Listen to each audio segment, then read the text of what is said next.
오랜만에 신명기로 돌아왔습니다. 모두 하나님과 건강하셨는지 하나님의 은혜가 여러분과 함께 하셨기를 기도하고 또 원했습니다. 그렇게 되었기를 바랍니다. 오늘 말씀 보시면은 제일 눈에 띄는 건 뭐냐면 모세가 간절히 기도합니다. 어떻게 간절히 기도하냐면 하나님을 높이는 기도하기 전에 하나님을 높입니다. 그러니까 우리가 알고 있는 기도의 가장 모범적인 형태로 기도를 하고 있는데 하나님께서 그 기도를 거절하십니다. 우리가 신약에서는 바울이 이야기하기를 간절히 기도하면 하나님께서 기도를 응답하신다 이렇게 배우기 때문에 우리가 하나님께 기도할 때 간절한 마음으로 기도하고 하나님의 뜻을 구하기도 하죠. 그런데 여기 지금 모세라는 인물은 성경 전체에서 가장 위대한 인물입니다. 그는 얼마나 위대하냐면 그의 온유함이 이 땅에 어느 누구보다도 승하다. 여기서 말하는 온유함이라는 것은 우리가 그냥 저분은 참 온유하셔 그렇게 쓰는 성품을 두고 이야기하는 게 아니라 거기에서 말하는 온유함이란 하나님의 성품을 이야기하는 겁니다. 그러니까 모세는 하나님의 성품을 가진 자로 성경이 평가하고 있어요. 그리고 이 모세는 하나님과 마치 친구가 대화하듯이 그는 하나님과 대화했다라고 성경이 얘기합니다. 그런 모세가 간절함으로 하나님께 구하고 있는 걸 하나님은 거절하십니다.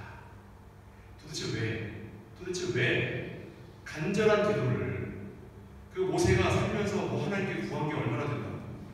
그가 하나님 앞에 헌신한 세월이 120년입니다. 이 세월을 하나님이 함께 동행하셨음에도 불구하고 그의 마지막 기도를 하나님이 거절하시는 모습을 지금 이야기하고 있습니다. 그렇다면 왜 하나님은 기도를 거절하시고 하나님께서 또 다른 일들로 그의 계획을 말씀하고 계십니까? 이에 관하여 오늘 좀 살펴보고자 합니다. 25절에 나와있죠. 25절에 구하옵나니 나를 건너가게 하사 요단 저쪽에 있는 아름다운 땅 아름다운 산과 레바논을 보게 하옵소서 하되 26절입니다. 여호와께서 너희 때문에 지금 모세가 이스라엘들에게 설교하고 있는 것 때문에 이렇게 표현합니다. 여호와께서 여러분 때문에 나를 가나안 땅에 못 들어오게 하시잖아. 이제 기억해? 이렇게 얘기하는 거예요. 지금 여호와께서 너희 때문에 내게 진노하사 내 말을 듣지 아니하시고 내게 이르시기를 그만해도 족하니 이제 그만해라. 그만해라. 네가 아무리 구해도 나는 들어줄 생각이 없다. 이 일로 다시는 내게 말하지 말라.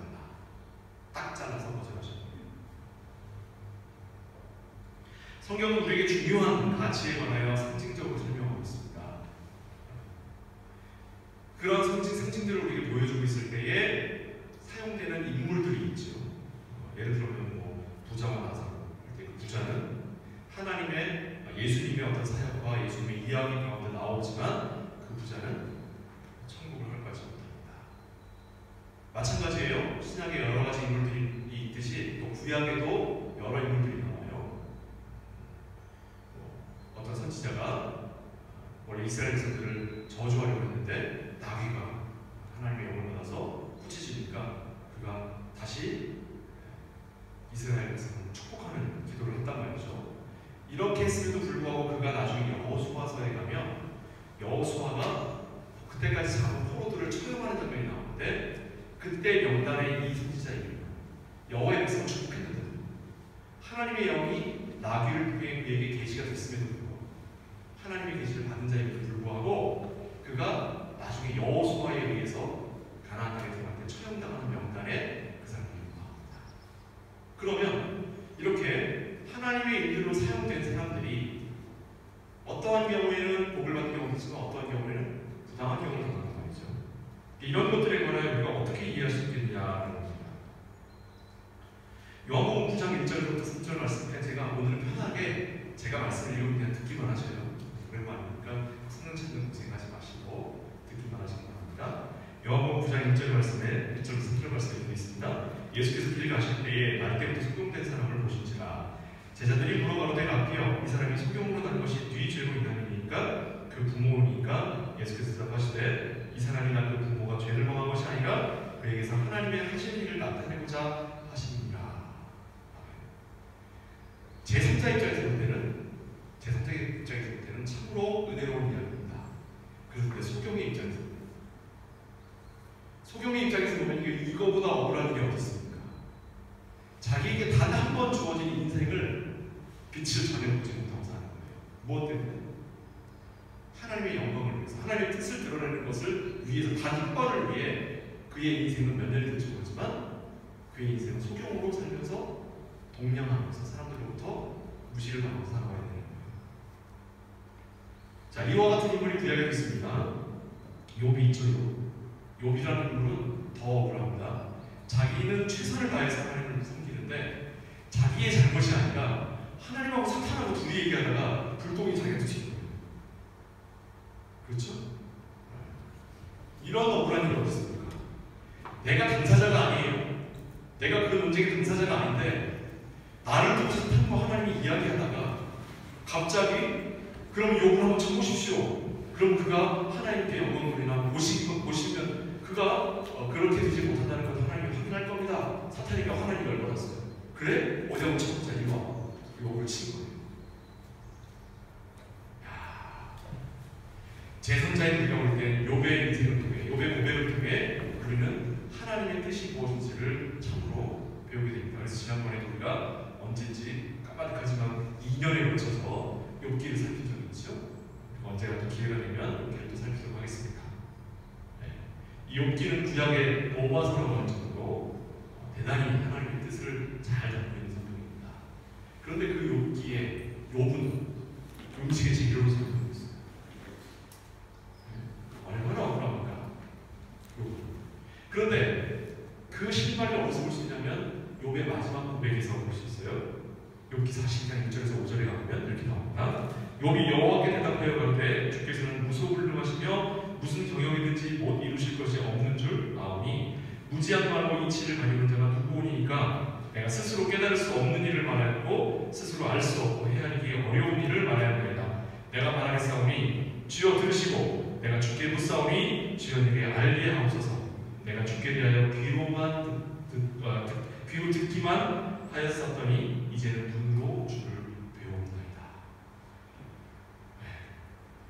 우리가 처음 시작할 때 하나님과 사탄의 말다툼으로 시작했는데 그 불똥이 욥에게 튀어서 더 불쌍한 건 욥의 자식들이에요. 그냥 무너져가고 죽어버렸습니다. 이런 불쌍한 일이 있었음에도 불구하고 마지막에 욥의 고백이 어떻게 돼요? 이전까지는 주를 귀로만 들었사옵나 이제는 눈으로 배운다입니다. 즉 하나님의 일 가운데서 일어난 일로 욥을 사용하시지만 그 안으로 들어갔을 때 욥 자신에게 있어서 신앙의 변화가 생긴다는 거죠. 또 우리가 볼 때 대단히 억울한 것 같으나 그 억울함이 단순히 하나님의 뜻과 하나님의 일로서만 끝나는 게 아니라는 거예요. 이렇게 볼 때 우리가 확인할 수 있는 건 뭐냐면 하나님께서 우리에게 행하신 이 세상을 향해 행하시는 것이 두 가지 부분이다. 그렇게 생각해 볼 수 있습니다. 하나는 나 자신의 구원과 나를 하나님께 동행하는 자로서 부르시는 하나님의 은혜겠죠. 하나님의 열심입니다. 그런데 또 다른 하나는 뭐냐면 하나님의 이 세상의 모든 교회를 구원하시기 위한 구원의 경륜자예요. 언젠가 제가 말씀드리죠. 구원의 경륜자. 하나님이 이 땅의 모든 하나님의 교회란 우리가 모두가 다 하나가 되어 하나님의 나라를 완성해가는 과정으로서 하나님이 세워가신 하나님의 뜻, 하나님의 계획을 이루입니다. 이와 같은 하나님의 경륜사라고 하는 것이 우리 개인의 구원과 같이 두 가지 분면으로 가는데 이 두 가지가 우리가 볼 때는 모순처럼 느껴지지만 하나님께는 이것은 모순이 아니라 하나님의 나라를 이루어가는 하나님의 일하심, 하나님의 열심이라는 겁니다. 그러니까 나의 구원은 단순히 내가 잘됨과 내가 복받는 것으로 끝나는 게 아니라 하나님의 구원 계획을 이루어가는 큰 쳇바퀴에 한 부품이 우리가 그 부품을 차지하고 있다는 겁니다. 그러니까 내가 구원받지 못하고 내가 하나님을 고백하지 못하고 내가 하나님께 영광 돌리지 못하는 것은 내 개인의 문제가 아니라 하나님의 역사하시고 하나님의 일을 행하시는 모든 구원의 경륜사에 있어서 심각한 문제가 된다는 거예요. 이게 하나님의 일을 나의 일로, 나의 일을 하나님의 일로 여기시는 하나님의 은총이라는 겁니다. 어렵죠? 조금 더 살펴보겠습니다. 그러면 욥기를 봤는데 이제는 시편을 한번 볼게요. 시편 105편입니다. 시편 105편 이 17절에서 22절 다 보시면 없습니까? 17절에서 22절 보면 자, 이렇게 되어 있습니다. 그가 한 사람을 앞서 보내셨으며 요셉이 종으로 팔렸다. 그 발이 착고에 상하며 그 몸이 쇠사슬에 매었으니 곧 여호와의 말씀이 응할 때까지니라. 그 말씀이 저를 단련하였다. 왕이 사람을 보내어 저를 방석하며 11개의 통치자가 저로 자유케 하였다. 저로 그 집의 주관자를 삼아 그 모든 소유를 관리케 하고 이무이로 백관을 제어하며 지혜로 장로들을 교훈하게 하였다. 라고 해서 이거는 구약에 이제 요셉에 관한 이야기가 나옵니다. 요셉 또한 마찬가지죠. 요셉을 하나님께서 미리 보내신 것은 이스라엘 백성들, 아브라함의 자손들을 구원하시기 위해서 요셉을 먼저 보내신 거예요. 근데 보내는데 그냥 고이 보내는 거 얼마나 고마워요. 이거를 죽이려고 하다가 이거 안 되겠다 하고 유다라는 형제가 나타나서 이거 그냥 팔아버리자. 그래서 노예로 팔려갔다가 최선을 다해서 열심히 살았는데 거기서 또 엉뚱한 누명을 받고 중범죄들이랑 같이 감옥에 갇혔다가 그곳에서 언제 죽게 될지 모르는 그곳에서 주님의 말씀을 전하다가 그가 하나님 바로의 눈에 띄어서 총리 대신이 됐단 말이죠. 그러니까 무슨 말이냐면 요셉은 하루아침에 하나님의 일을 위해서 애국으로 띵 하고 옮겨가고 애국에서 하루아침에 총리 대신이 된 게 아니에요. 그는 그 모든 고난의 일들을 경험해야 됐습니다. 그 모든 고난의 길들을 경험하고 난 이후에야 그가 총리가 되었을 때 그 이전에도 그 이후에도 없었던 가장 유능한 총리가 되었더라는 거예요. 그가 애국의 총리가 되었을 때 그것은 개인의 영광으로 끝나는 것이 아니라 애국과 그 주변 국가들을 구원하고 나아가 아브라함의 자손들을 구원하게 하는 일에 그가 사용됐다는 말입니다. 그의 인생은 너무나 끔찍하고 그의 인생은 너무나 고달팠으나 그가 최종적으로 도달하는 것은 예수 그리스도의 구약의 모형이며 또한 하나님께서 이스라엘 백성들 또 이 땅의 교회들을 구원하시는 하나님의 일하심을 보여주는 데 있어서 대단히 중요한 역할을 한단 말이에요. 너무 어렵죠? 그러나 따라오셔야 됩니다. 이게 성경이 우리에게 말하는 진리의 핵심이기 때문이에요. 그러면 과연 모세만인가?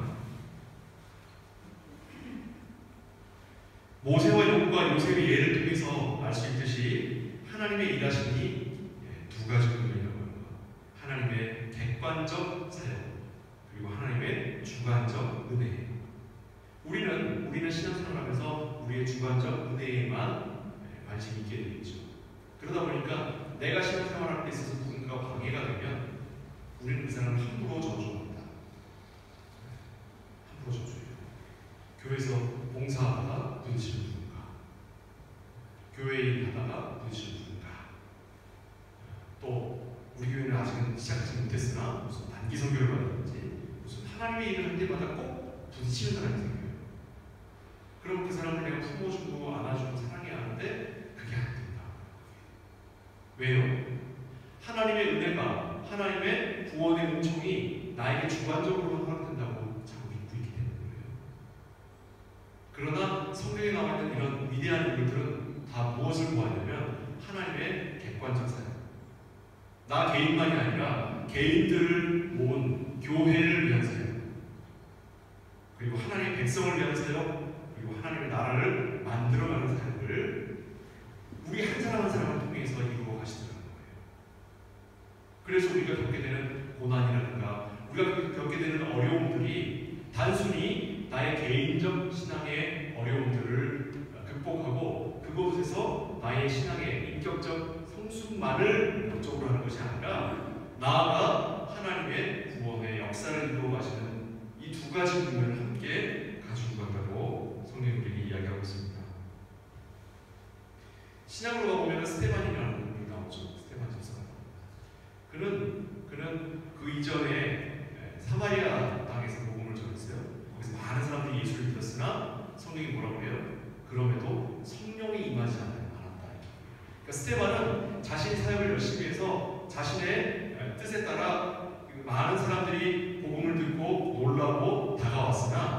그들이 아직 그리스도인이 되지 못했다는 거예요. 스테반에게서 열매가 없다는 말입니다. 그리고 그의 죽음을 한번 보세요. 바울도 베드로도 설교를 한번 하면 몇천 명씩 구원을 얻고 몇천 명씩 죽게 되는데 스테반이 설교했더니 어떻게 돼요? 스테반이 설교했더니 모두가 다 돌을 들어서 스테반을 돌로 쳐 죽여버려요. 그의 설교에 아무도 감흥을 얻지 못했어요. 스테반의 인생은 실패한 인생입니다. 그는 개죽음을 당했어요. 중동집에서 돌맞아 죽는다는 말은 저주를 의미합니다. 영원한 저주를 의미해요. 이건 유럽에서는 불태워 죽는 것과 같은 거예요. 옛날에 화형시킨 거, 부활할 몸을 없애버리기 위해서 화형시킨 거예요. 끔찍한 저주입니다. 이게 돌로 쳐 죽이는 게 마찬가지예요. 그런 죽임을 당한 스테반, 그는 개인으로 볼 때는 실패한 인생을 살았으나 그의 죽음을 통해 누구를 준비시키셨냐면 바로 바울을 준비시켰습니다. 바울은 평생을 자기는 복음의 빛인 자라고 했어요. 여기서 말하는 복음의 빛인 자는 곧 스테반을 얘기합니다. 그가 평생 동안 한 설교들을 다 모아놓으세요. 그리고 스테반의 설교를 비교해보세요. 내용이 똑같습니다. 바울은 자신이 그 이전까지 배웠던 모든 학문적 지식과 모든 내용들을 다 배설물로 여기고 무엇에 의존했냐면 자신이 손에 피를 묻혀 죽인 스테반의 설교에 근거하여 그는 복음 전도자가 되었다고 해요. 그리고 바울을 통해 복음은 유럽으로 가고 유럽에서 미국으로 가고 미국에서 우리에게까지 오게 되는 겁니다. 스테반은 개죽음을 당했으나 그가 설교한 그 설교의 내용은 아무런 답을 주지 못했으나 당시에는 그가 전한 그 말씀이 이 땅에 교회를 세우는 일에 사용되었다. 하나님께서 행하시는 그 모든 일의 기초는 바로 스테반이었던 겁니다. 왜 그러면 스테반을 바울처럼 사용하시면 될 걸 굳이 스테반을 죽이고 바울을 사용하셨겠느냐? 그렇죠? 질문을 한번 계속 가져가 보십시다. 우리가 성경을 읽을 때 여러분 과거에는 이런 질문 던지는 걸 불경하다고 그랬지만 그렇게 하면 안 됩니다. 계속 질문 던지는 거예요. 왜 과연 스테반은 안 되는가? 왜 스테반은 안 되고 바울은 되는가? 거기에서 우리는 막 함부로 이야기하죠. 스테반은 그는 집사의 분이었고 그는 말씀에 은사를 받지 못했고 성령의 기름 받지 못한 사람인데 바울은 그 사람이 당시에 헬라어에도 능통했고 그 학문에도 능통했고 그가 모든 것들에 있어서 능통했기 때문에 바울을 하나님께서 사용하셨다라는 헛소리를 듣게 됩니다. 한국 기독교가 강단에서 가르치는 가장 큰 헛소리가 뭐예요? 바울을 보라. 하나님께서 쓰실 만한 사람을 준비시키신다. 더 나아 준비된 사람을 하나님 쓰신다. 우리 한국 기독교가 성경을 해석하는 가장 엉뚱한 소리입니다. 바울은 스스로를 뭐라고 했냐면 자기는 쓸모없는 사람이라고 했어요. 디모데전서 1장에 가면 스스로에 관하여 이렇게 얘기합니다. 디모데전서 1장 12절에서 15절이에요. 나를 능하게 하신 그리스도 예수 우리 주께 내가 감사함은 나를 충성되이 여겨 내게 직분을 맡기시니 내가 전에는 비방자요 박해자요 폭행자였으나 도리어 긍휼을 입은 것은 긍휼이란 불쌍히 여기고 있다는 뜻이에요. 하나님이 너 잘한다, 너 와서 한번 나랑 좀 도와. 스카우트 했다는 뜻이 아니라 저 쓸모없는 인간 같은 근데 내가 너 한 번만 더 봐준다. 이게 긍휼이에요. 도리어 긍휼을 입은 것은 내가 믿지 아니할 때에 알지 못하고 행하였습니다. 우리 주의 은혜라는 말을 우리 교회에서는 뭐라고 해석한다고 했죠? 은혜라는 단어가 무슨 뜻이라고? 은혜? 공짜. 공짜라는 뜻이에요. 은혜라는 단어가 나오면 공짜로 해석하십시다. 공짜. 우리 주의 공짜로 주심이 그리스도 예수 안에 있는 믿음과 사랑과 함께 넘치도록 풍성하였도다. 미쁘다. 모든 사람이 받을 만한 이 말이여 그리스도 예수께서 죄인을 구원하시고 세상에 임하셨다 하였도다. 죄인 중에 내가 죄수니라. 죄인 중에 진짜 죄인이 누구라고요? 나만큼 쓸모없는 인간이었고 내가 여태까지 공부한 모든 것들, 내가 할 줄 아는 모든 그런 학문적 실력이나 인맥의 모든 것들이 다 쓸모없는 거라고요. 쓸모없는. 바울 자신이 이렇게 고백하는데 우리는 자꾸 바울 아니래. 바울 훌륭한 사람이에요. 바울이 훌륭할 수 있었던 것은 바울이 훌륭하게 잘했기 때문이 아니라 하나님이 그를 쓰셨기 때문이에요. 하나님이 그 자리에 그를 세우셨기 때문입니다. 그 일을 위하여 바울은 백번에 한 번 감한 형을 몇 번이나 받고 여러 차례 죽임을 당해서 실제로 숨이 끊어진 상태에서 시체를 버리다가 버림을 받았다가 거기에서 툴툴 털고 일어난 게 몇 차례예요. 그와 같은 고난들이 왜 있어야 되냐면 바울이라는 사람도 사람이다 보니 깨지지 않은 것도 있었던 거예요. 우리 사도행전을 필요해서 봤잖아요. 바울이 아직 깨지지 않은 것을 우리가 확인하다가 언제 바울이 완전히 깨졌어요? 고린도에 가서 깨지더라고요. 그럼 우리가 사도행전 통해서 확인했지 않습니까? 바울 자신도 하나님 만들어 가신 겁니다. 바울 자신. 무엇을 위해서? 하나님의 구원의 경륜사를 위해서.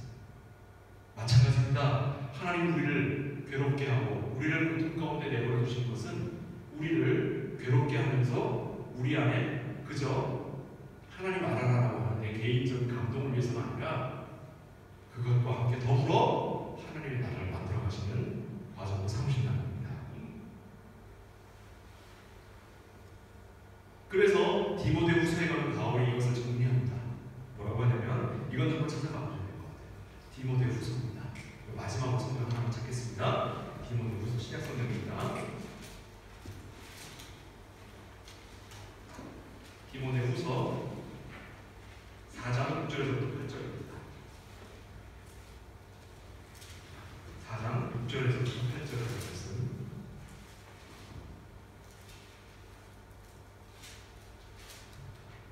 바울이 이제 유언하는 모습이 나와요. 신약성경 346면입니다. 디모데후서 4장 6절에서부터 8절까지 말씀 제가 읽겠습니다. 전제와 같이 내가 벌써 부어지고 나의 떠날 시간이 가까웠도다. 나는 선한 싸움을 싸우고 나의 달려갈 길을 마치고 믿음을 지켰으니 이제 후로는 나를 위하여 의의 면권이 예비되었으므로 주 곧 의로우신 재판장이 그날에 내게 주실 것이며 내게만 아니라 주의 나타나심을 사모하는 모든 자에게 됩니다. 하나님이 자신을 이끌어 오신 것처럼 그것은 나 하나만을 위한 영광이 아니라 주님 안에 머무는 모든 자에게 나에게 주신 것 이상의 것을 허락하십니다. 여러분, 삶이 어렵습니까? 삶이 힘듭니까? 내가 처한 상황이 이해가 되지 않고 하나님께서 왜 나를 이렇게 내버려 두시는가라고 하는 의혹이 생기십니까? 하나님은 내가 미처 보지도 못하는 동안에, 내가 미처 알지도 못하는 동안에 하나님은 나 자신을 만들어가는 것과 동시에 하나님이 나를 만들어갑니다. 누구를 통하여?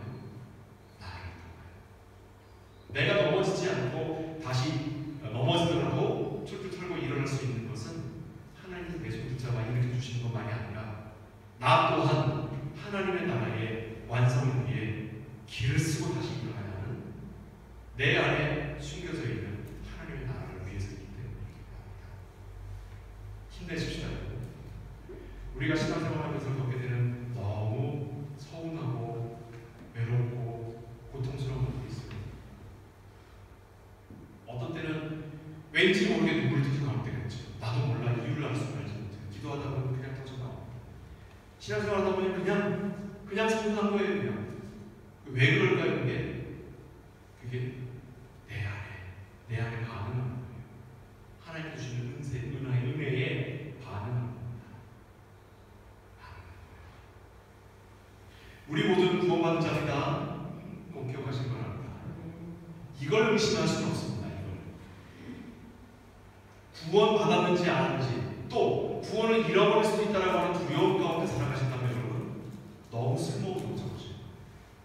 구원은 시작됐습니다. 그리고 이 구원은 필히 완성될 겁니다.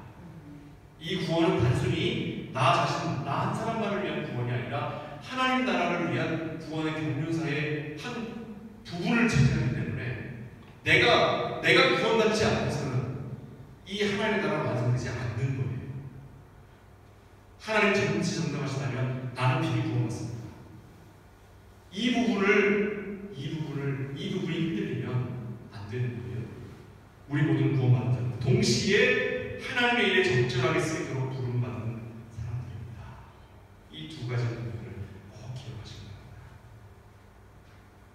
모세가 가나안 땅에 들어가지 못했다고 해서 그가 구원을 받지 못했다고 이야기할 수 없습니다. 그렇죠? 우리가 분명히 출애굽기를 보면서 이스라엘 백성들을 출애굽해서 가나안 땅에 들어가는 게 구원이라고 설명했는데 정작 이 이스라엘 백성들을 이끌고 나온 모세나 그 앞선 세대들이 다 광야에서 죽임을 당했어요.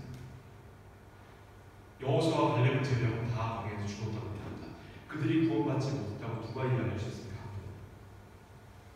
여기서 말하는 것은 이스라엘이라고 하는 교회의 완성을 보여주는 거예요. 교회가 하나님의 나라로 완성되어 가는 과정을 이스라엘 백성들의 이동으로 보여주는 거예요. 그렇게 볼 때에 가나안 땅으로 들어가는 것이 하나님의 교회가 구원받는 거예요.